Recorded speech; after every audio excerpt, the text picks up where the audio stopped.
Bismillahirrahmanirrahim. Assalamualaikum warahmatullahi wabarakatuh. Perkenalkan, nama saya Anton. Saya dari jurusan Bimbingan dan Konseling, Fakultas Keguruan dan Ilmu Pendidikan, Universitas Haluoleo. Pada kesempatan kali ini saya akan membahas sedikit materi tentang logoterapi. Oke, kita masuk saja pada pembahasan. Yang pertama, pengertian logoterapi. Frankie memperkenalkan logoterapi yang mengakui adanya dimensi spiritual dan memanfaatkan untuk mengembangkan hidup bermakna. Dari asal kata, logoterapi berasal dari kata logos yang berarti meaning atau makna, dan spirituality, kerohanian. Viktor Frankl berpendapat bahwa kebutuhan manusia yang lebih besar adalah kebutuhan untuk hidup bermakna atau berarti. Keinginan untuk mempunyai makna merupakan salah satu kebutuhan motivasi yang ada pada diri manusia, bahkan lebih mendasar daripada prinsip kesenangan. Dari Freud, atau keinginan untuk berkuasa. Dari Adler, menurut Frankie, seorang yang menjadi sakit apabila dia tidak lagi mempertanyakan keberadaannya. Kita masuk pada pembahasan kedua, ajaran logoterapi. Logoterapi berpandangan bahwa makna hidup atau the meaning of life dan hasrat untuk bermakna, the will to meaning, merupakan motif asasi manusia yang dapat dilihat dalam dimensi spiritual atau neotik. Jadi Frankl berpendapat bahwa ada dimensi lain selain dimensi semiotik dan psikis, yaitu dimensi spiritual.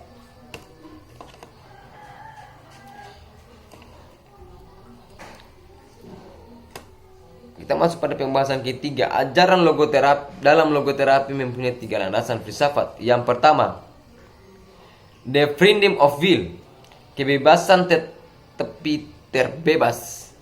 Bukan kebebasan dari sesuatu, tetapi kebebasan mengambil sikap sesuatu.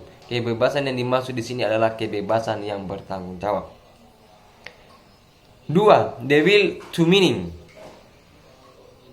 merupakan motivasi dasar manusia. Yang dimaksud dengan keinginan untuk bermakna adalah tertuju kepada hal-hal yang berada di luar diri manusia tersebut, bukan berpusat pada diri sendiri.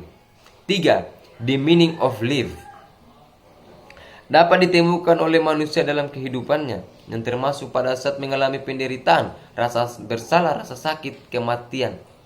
Makna hidup setiap orang yang bersifat unik, proporsional, spesifik, dan temporer.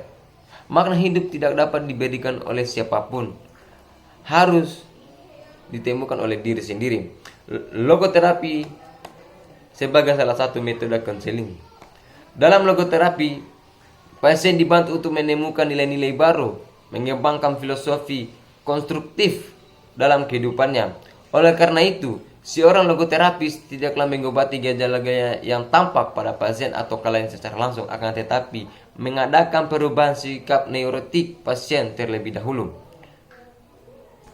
Dalam proses terapi, klien memperlihatkan bagaimana membuat hidup menjadi penuh arti dengan the experience of love. Baik, kita masuk pada pembahasan berikutnya.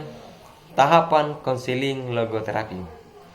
Ada 4 tahap utama di dalam proses konseling logoterapi. Di antaranya adalah yang pertama, tahap pengenalan dan pembicaraan rapport.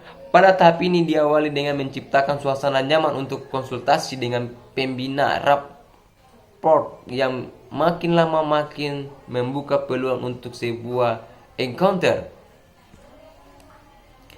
Tahap pengungkapan dan penjajangan masalah. Pada tahap ini konselor mulai membuka dialog mengenai masalah yang dihadapi konseling. Berbeda dengan konseling lain yang cenderung membiarkan konseling sepuasnya mengungkapkan masalah. Dalam logoterapi, konseling sejak awal diarahkan untuk menghadapi masalah itu sebagai kenyataan. Pada tahap pembahasan bersama, konselor dan konseling bersama-sama membahas dan menyamakan persepsi atau masalah yang dihadapi. Tujuan untuk menemukan arti hidup sekalipun dalam penderitaan. Tahap evaluasi dan penyimpulan mencoba memberi intervensi atas informasi yang diperoleh sebagai bahan untuk tahap selanjutnya, yaitu perubahan sikap dan perilaku konseling. Pada tahap ini tercakup modifikasi sikap, orientasi terhadap makna hidup, penemuan makna dan pengurangan symptom. Jadi tujuan dari terapi adalah membangkitkan kemampuan untuk bermakna dalam individu tersebut yang bersifat khusus dan pribadi bagi masing-masing orang. Seseorang dapat bertahan dan kondisi-kondisi yang paling tidak menguntungkan hanya bila tujuan ini terpenuhi. Dengan logoterapi, klien yang menghadapi kesusahan menemukan atau berada dalam kondisi yang tidak memungkinkan beraktivitas dan beraktivitas, dibantu untuk menemukan makna hidup dengan cara bagaimana ia menghadapi kondisi tersebut dan bagaimana ia mengatasi penderitaannya. Teknik logoterapi yang pertama, persuasif. Salah satu teknik yang digunakan dalam logoterapi adalah teknik persuasif, yaitu membantu klien untuk mengambil sikap yang lebih konstruktif dalam menghadapi kesulitannya. Franklin menggambarkan hal ini dalam satu kasus tentang seorang perawat yang menderita tumor yang tidak dapat dioperasi dan mengalami keputusasaan karena ketidakmampuan untuk bekerja dalam profesi yang sangat terhormat. Kedua, paradoxical intelligence. Paradoxical intelligence pada dasarnya memanfaatkan kemampuan mengambil jarak dan kemampuan mengambil sikap terhadap kondisi diri sendiri dan lingkungan. 3. Derealization. Terhadap logoterapi lain adalah reflection, yaitu membuat kemampuan transendensi diri yang dimiliki setiap manusia dewasa. Mungkin itu saja pembahasan materi dari logoterapi. Apabila ada salah-salah kata, mohon dimaafkan. Akhir kata, billahi taufiq wal hidayah. Wassalamualaikum warahmatullahi wabarakatuh.